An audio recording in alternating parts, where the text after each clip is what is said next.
के मुख्यमंत्री जी की सभा में जब गैस की टंकी नहीं मिलती है तो वहां भोजन बनाया जाता है, तो वहां रसोईया जो है वो रसोईया लकड़ी से खाना बना रहा है।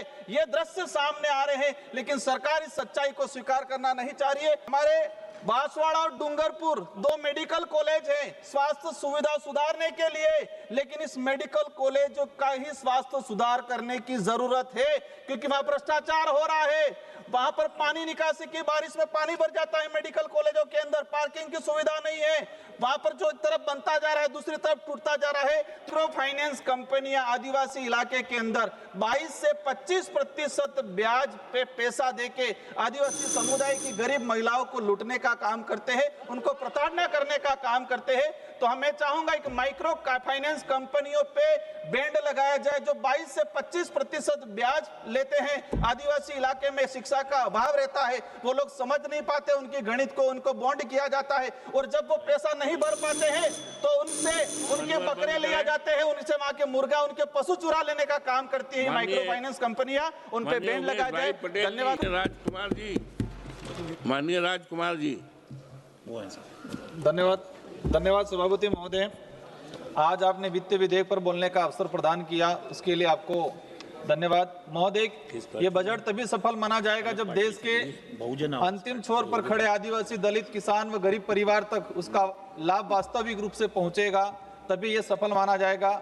सरकारें कोई भी रही हो, बजट कितने भी आए हो, लेकिन देश के मूल मालिक करोड़ों आदिवासी, देश के दलित गरीब परिवारों को आत्मनिर्भर बनाने में असफल रही है सरकारें। महोदय, उसके साथ ही हमेशा सोतेहरा व्यवहार किया गया उस समुदाय के साथ। उसका दुष्परिणाम ये रहा है कि आज आदिवासी क्षेत्र में बुनियादी सुविधा जैसे शुद्ध पीने का पानी नसीब नहीं हो रहा है। शिक्षा, स्वास्थ्य के क्षेत्र में भौतिक ढांचे एवं मैन पावर के आज भी अभाव है। माननीय सभापति महोदय, पिछले कुछ दिनों पहले हमारे माननीय वित्त मंत्री महोदय बांसवाड़ा का नाम जो पुकारा था, उन्होंने बांसवाड़ा के जल जीवन मिशन के बारे में कहा था। मैं उनको धन्यवाद देना चाहूंगा, लेकिन वहां की वास्तविकता आप तक बताना चाहूंगा। बांसवाड़ा जिले में 15 लाख के करीब आसपास परिवार हैं, इसमें से मात्र 1,47,000 मतलब 37% घरों में ही नल कनेक्शन हुआ है।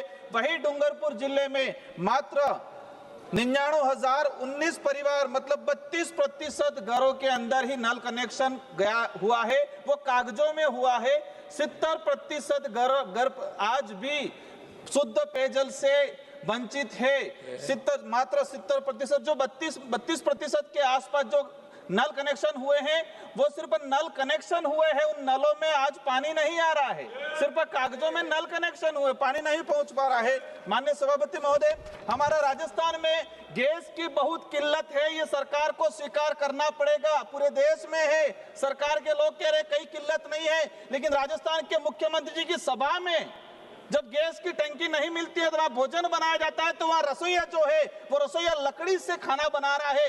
ये दृश्य सामने आ रहे हैं, लेकिन सरकार इस सच्चाई को स्वीकार करना नहीं चाह रही है। जो परिवार किराए के मकान में रह रहे हैं, जो बच्चे सिटी और शहरों के अंदर जो पढ़ाई के लिए किराए का रूम लेके रह रहे हैं, वो बच्चे आज गैस की टंकी नहीं होने की वजह से घर जा रहे हैं। अगर मिल भी रही है तो 2-2 हजार में गैस की टंकी मिल रही है, कालाबाजारी हो रही है। सरकार को संज्ञान लेने की जरूरत है, पढ़े लिखे युवाओं के साथ अन्याय हो रहा है।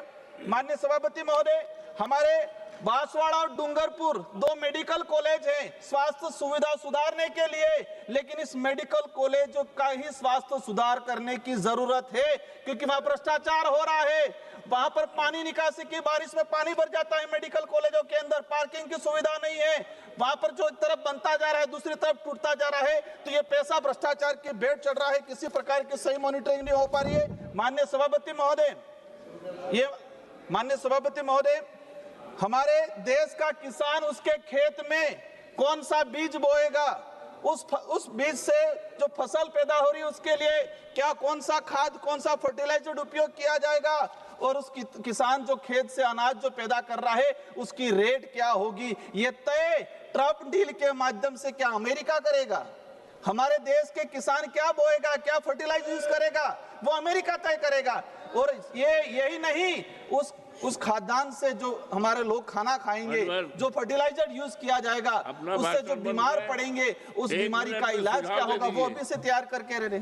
माननीय सभापति महोदय, मेरी जो मुख्य मांग है कि हमारा जो बांसवाड़ा संसदीय क्षेत्र है उसमें डेयरी प्रबंधन नहीं होने की वजह से भीलवाड़ा जाते हैं लोग, और हम चाहते हैं कि डूंगरपुर और बांसवाड़ा में डेयरी प्रबंधन की सुविधा की जाए।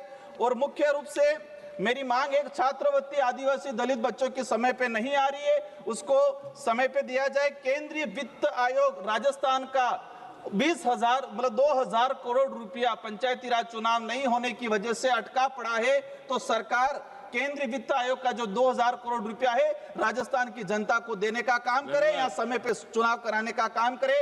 आंगनवाड़ी कार्यकर्ताओं को अस्थायी किया जाए, वो लोग हर संकट में खड़े रहते हैं, उनको भुगतान सही समय पे नहीं मिलता है, और मिलता है तो वो भी थोड़ा बहुत मिलता है। तो इन महिलाओं के हित में काम किया जाए। अंतिम में कहना चाहूंगा, माइक्रो फाइनेंस कंपनियां आदिवासी इलाके के अंदर 22 से 25% ब्याज पे पैसा देके आदिवासी समुदाय की गरीब महिलाओं को लूटने का काम करते हैं, उनको प्रताड़ना। माइक्रो फाइनेंस कंपनियां आदिवासी इलाके के अंदर 22 से 25% ब्याज पे पैसा देके आदिवासी समुदाय की गरीब महिलाओं को लूटने का काम करते हैं, उनको प्रताड़ना करने का काम करते हैं। तो मैं चाहूंगा एक माइक्रो फाइनेंस कंपनियों पे बैंड लगाया जाए जो 22 से 25% ब्याज लेते हैं। आदिवासी इलाके में शिक्षा का अभाव रहता है, वो लोग समझ नहीं पाते उनकी गणित को, उनको बॉन्ड किया जाता है, और जब वो पैसा नहीं भर पाते हैं तो उनसे उनके बकरे लिया जाते हैं, उनसे वहां के मुर्गा, उनके पशु चुरा लेने का काम करती है माइक्रो फाइनेंस कंपनियां, उन पे बैंड लगाया जाए। धन्यवाद सभापति महोदय। जय श्री राम, जय उद्यान नरेश। अध्यक्ष महोदय।